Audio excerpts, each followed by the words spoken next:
Hideyoshi Okoye was living his normal virgin life when one day a busty maid unexpectedly appeared at his door claiming to be an assassin looking for a job.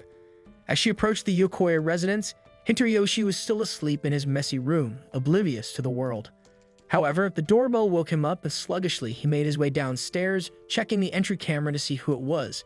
Outside stood a beautiful woman, apologizing for the intrusion and expressing her desire to be hired as the household's maid. Still half asleep, Hideyoshi invited her in, apologizing for the untidy state of his home and explaining that his parents were away. As he made his way to the kitchen to grab a drink, it suddenly dawned on him that he had just let a complete stranger into his house without thinking. Growing suspicious, he tried to maintain a polite demeanor while keeping a close eye on her, wondering if she was trying to sell something or involved in something shady. To buy time, he asked if she had experience working as a maid. The woman responded that she had, but her previous jobs were a bit different. She explained that she used to execute traitors who had betrayed her former employer, and she was recommended for this maid position by that very same employer.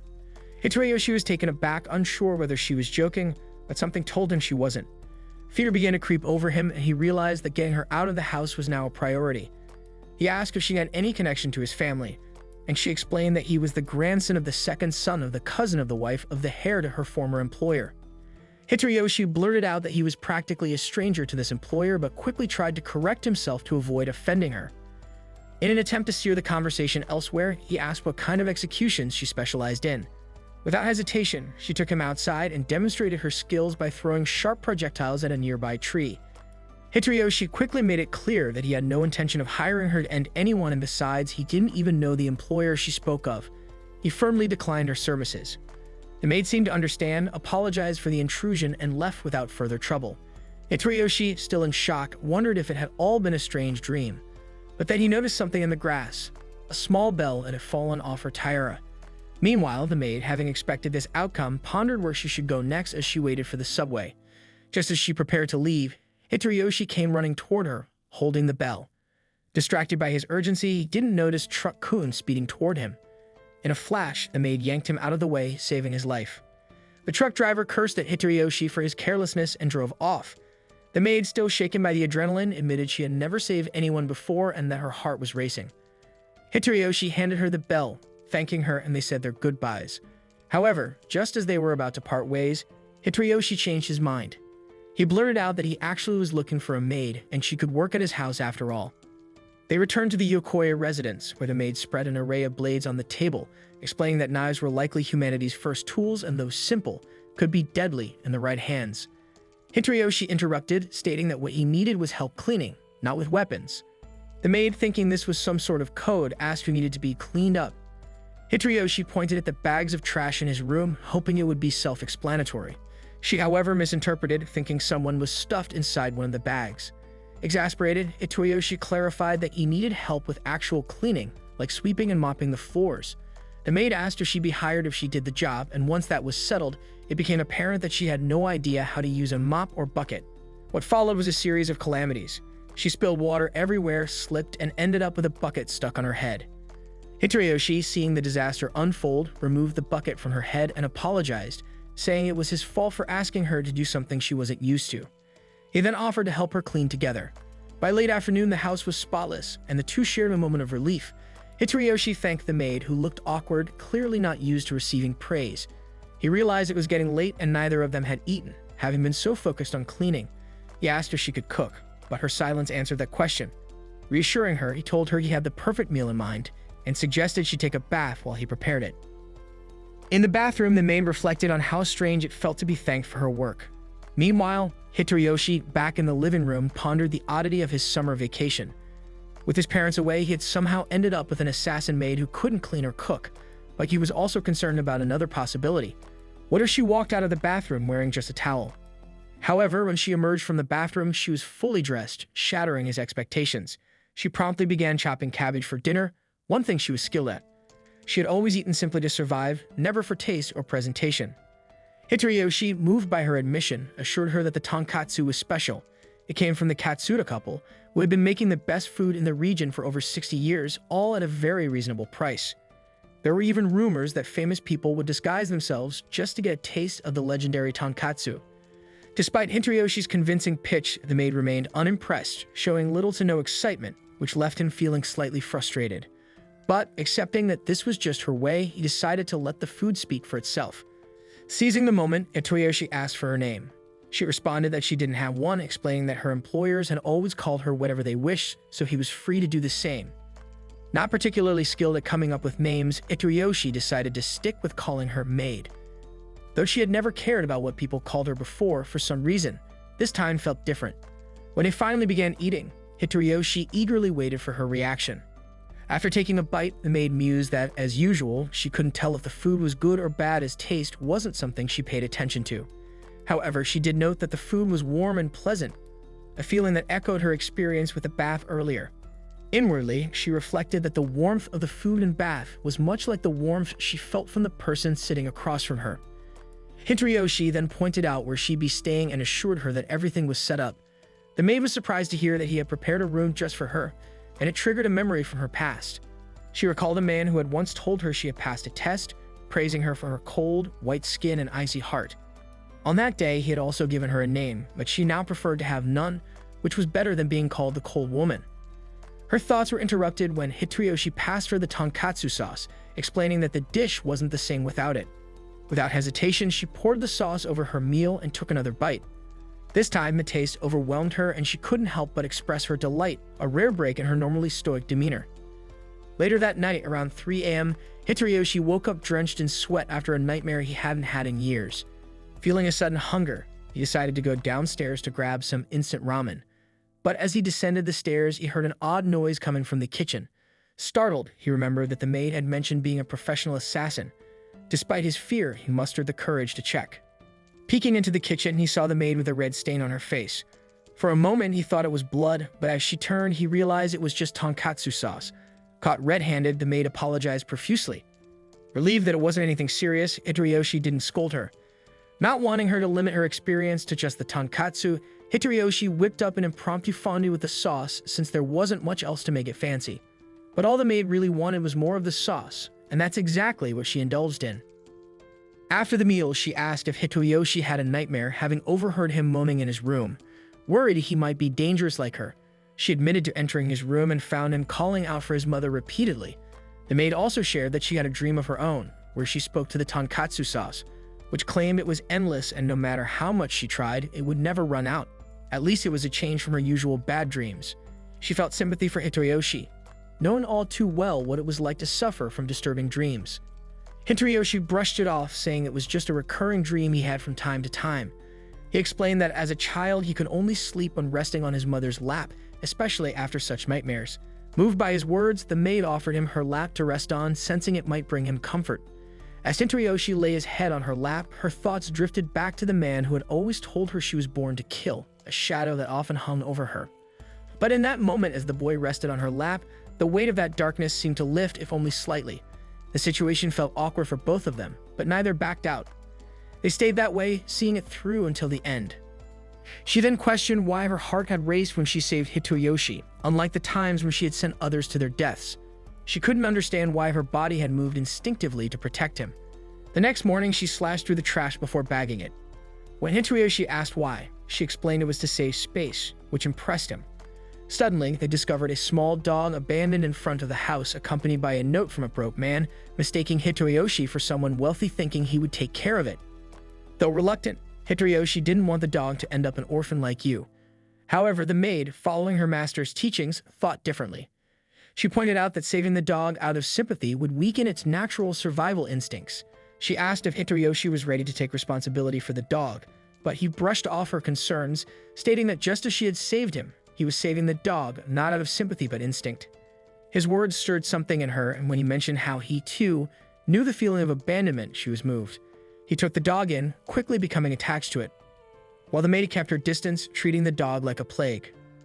Hitoyoshi tried to encourage her to pet the dog, but she slid away and he realized that she was actually afraid of dogs.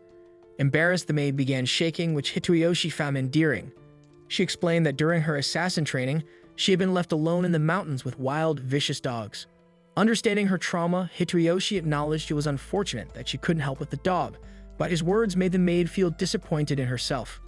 Determined, the maid asked to hold the dog, but when she finally did, her fear made her tremble.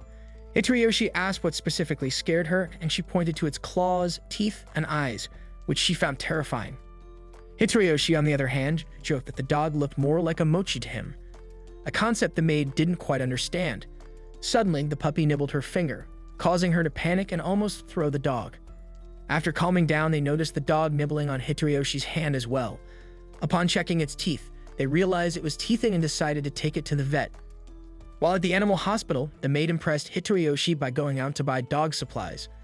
On a walk later that day, the maid opened up to Hitoroyoshi, admitting she had never met someone as kind as him. Her previous masters had been cold and unforgiving, only caring about her completing tasks and tolerating no failures. Hitoroyoshi, by contrast, was gentle with her despite her many mistakes.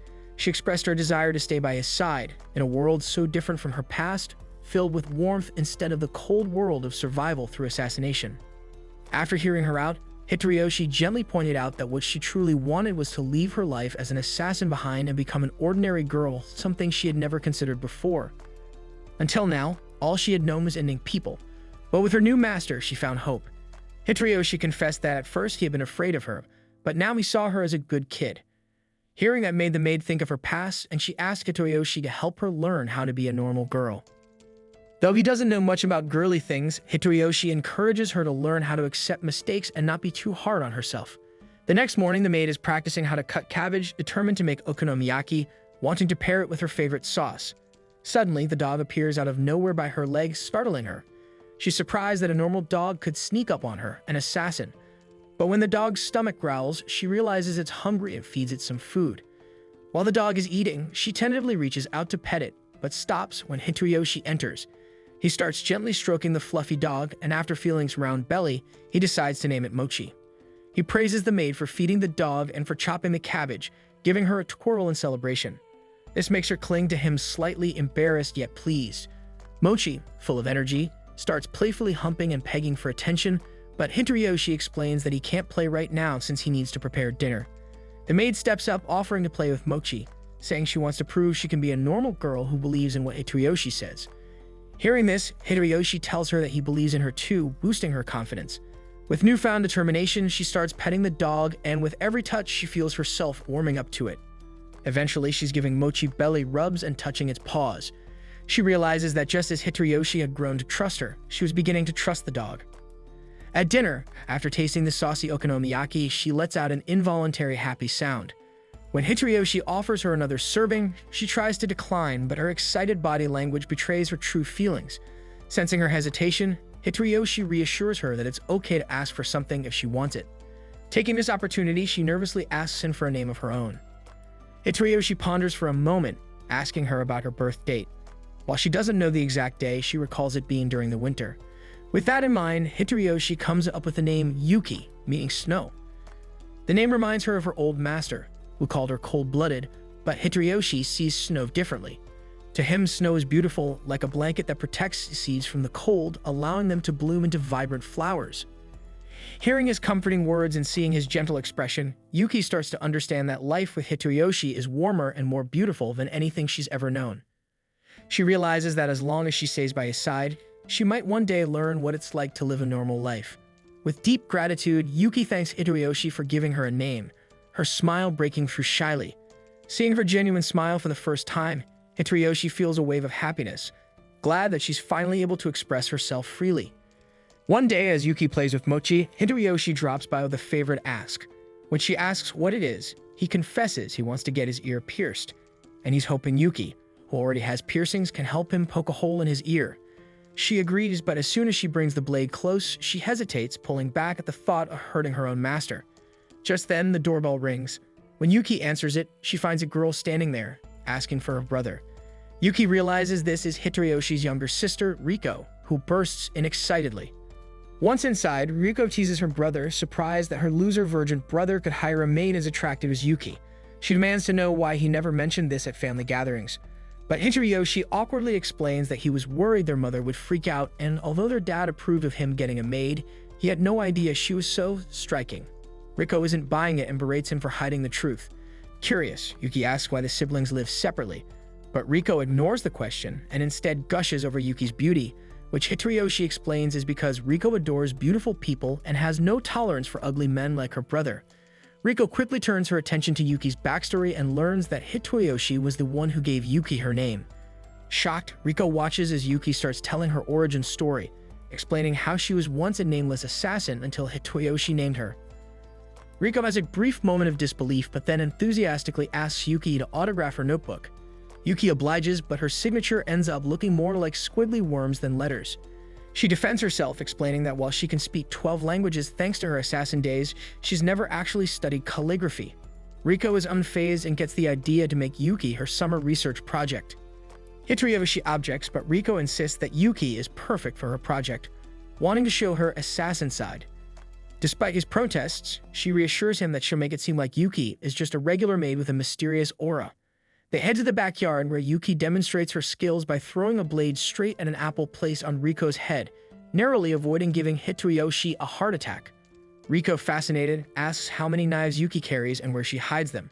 Yuki reveals she has 5, but as she's about to show the one strapped to her thigh, Hitoyoshi quickly intervenes, stopping her from letting Yuguners from seeing her treasure. Later, as Riko bombards Yuki with more random questions, her stomach growls. When she asks if Yuki has a special dish, Yuki responds by chopping up a pile of cabbages with impressive skill and serves them plain on a plate, much to Riko's delight. They decide to head to McDonald's afterward, and there they notice a poster for a fireworks festival.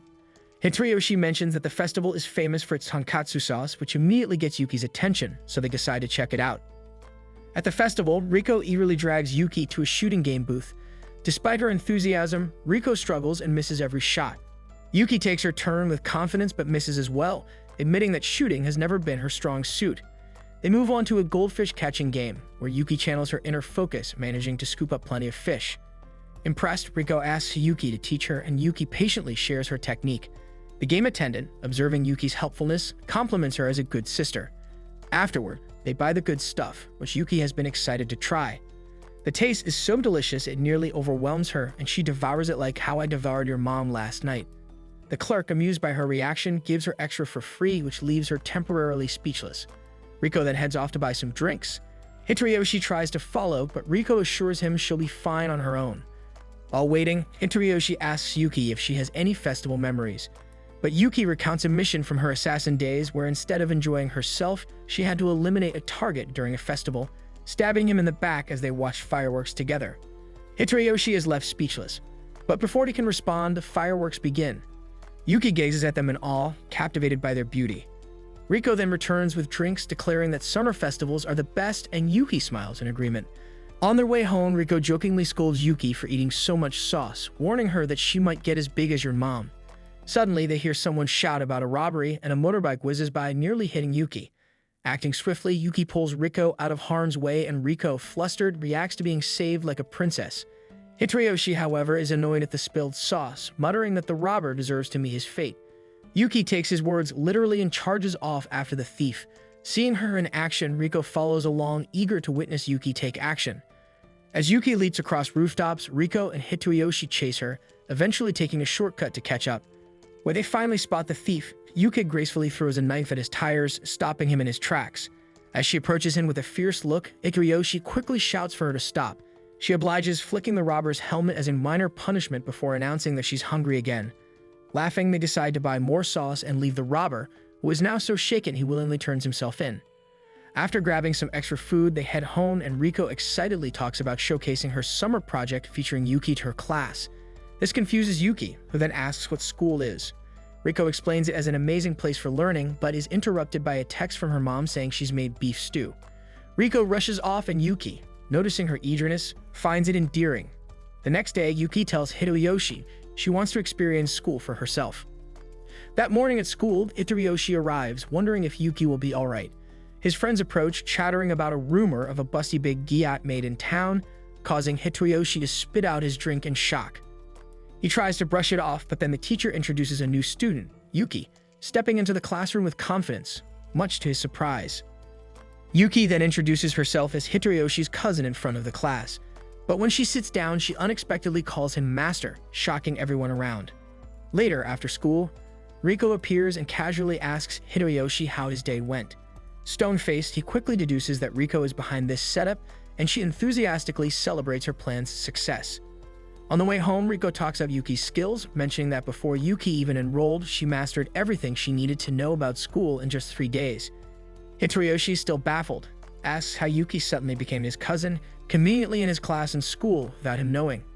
Riko explains that Yuki has a connection from her previous job as an assassin, which helped her get registered in the same class as him. Riko then suggested that Yuki pose as his cousin to make it easier to explain their interactions going forward. However, it was Riko's idea to keep this a secret, just to see Hitoriyoshi's reaction. Hitoriyoshi playfully smacks Riko on the head, but Yuki, concerned, asks if she's done something wrong. He quickly softens, reassuring her that he doesn't mind and hopes they can both enjoy their school life together. The next day, students rush out of class eager to grab some popular Katsuta bread from the cafeteria, which catches Yuki's interest. When Hitoriyoshi asks what she'd like for lunch, she replies that she wants the Katsuta bread they've been talking about. However, he explains that it's rarer than your father coming home, and that she'll need to be quick to get one during lunch. He even draws her a map showing how their classroom is the farthest from the cafeteria. While he feels uncertain about her chances, Yuki is determined, declaring that if the others can get the bread, she can too. Full of conviction, she dashes out, even leaping out of a window to the roof. Initially, Hitoriyoshi tries to stop her, but she fearlessly sprints across the railing, showing the fierce look of someone in pursuit of food. Realizing there's no stopping her, Hitoriyoshi watches anxiously, fearing she might expose her abilities in front of the crowd. Just as Yuki is about to jump down, she changes course and swings herself down perfectly in front of the cafeteria, snapping one bread and a sandwich. Fearfully, she then tells Hitoriyoshi that due to the high demand, she could only buy one of each. But he reveals that he's had the Katsuta bread before, insisting she enjoy her hard-earned bread. Yuki, touched, hesitates but finally takes a bite, squealing with joy at the taste. Moved by her happiness, she even shares her sandwich with him, shoving the big glizzy down his throat. That evening, Riko announces she's staying over despite Hitoriyoshi's resistance. She teases him, mentioning that he gets to live with Yuki and could clap her anytime. Riko then shares that she always wanted a sister to talk about boys with and has even imagined her brother clapping Yuki in her daydreams. Suddenly, she has a grand idea. If Hitoriyoshi were to marry Yuki, her wish would come true. Riko is convinced Yuki likes him, but Hitoriyoshi insists Yuki doesn't feel romantic emotions. He even recalls a time recently when she didn't react at all when shoving a glizzy down his throat. Still, Riko is undeterred, speculating that their father would be supportive but their mother less so. Just then, Yuki joins in and asks, confused, who's getting married. Riko reveals everything and directly asks Yuki if she likes Hitoriyoshi. Yuki replies that she admires him, which leaves Hitoriyoshi momentarily flustered. Later, as they hang out, Riko asks Yuki if she wears makeup, admiring her natural beauty.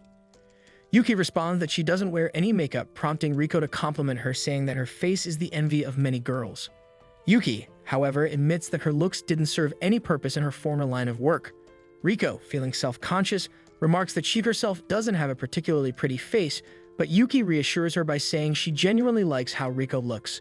This surprises and warms Riko, who has never heard such praise from anyone besides her parents. She asks if she could ever look as beautiful as Yuki, and Yuki tells her that since she started eating tonkatsu sauce, her skin has been glowing. She then offers Riko some of her tonkatsu glazed melon, which initially confuses her, but she eventually enjoys it. Observing their interaction, Hitoriyoshi thinks that they already seem like sisters and credits Riko for helping Yuki adjust to normal life so quickly. Noticing his expression, Riko teases him, suggesting he must be imagining marrying Yuki so he can watch scenes like this every day. Hitoriyoshi tries to deny it, but when Riko asks if he would be happy with someone as charming as Yuki, he eventually agrees, making her smile. Meanwhile, the mysterious cat watches them from the bushes. The next day in class, the teacher is giving a lesson on how to cook the good stuff from Breaking Bad. However, he spots Hitoriyoshi dozing off and tosses a piece of chalk his way. Without anyone noticing, Yuki slices the chalk mid-air, but in the process, accidentally blinds Hitoriyoshi. Concerned, he heads to the infirmary, where he meets a beautiful, busty, big-gagged health teacher, Nida, a striking woman whose appearance seems right out of an anime. After he explains his eye issue, she directs him to sit on the bed, and he's immediately on edge due to the strange vibe he senses.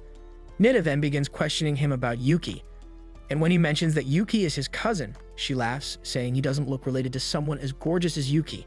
While examining him, she suddenly compliments his looks, calling him handsome, and locks the door, and her demeanor shifts. She leans in closer, playfully pushing him onto the bed and teasing him. But just as she's about to cross the line, Yuki bursts in, locking eyes with Nida in a fierce stare. Hitoriyoshi, startled, scrambles over to Yuki for protection, but Nida brushes it off as a joke, saying he just looked cute like a hamster under pressure. Ignoring Nida's attempts to lure him back, Yuki firmly pulls Hitoyoshi out of the room and instructs him to stay away from Nida. Remembering Riko's words, Hitoyoshi wonders if Yuki might actually have feelings for him and be feeling a bit jealous. Frustrated, Nida dismisses them, saying his condition isn't serious.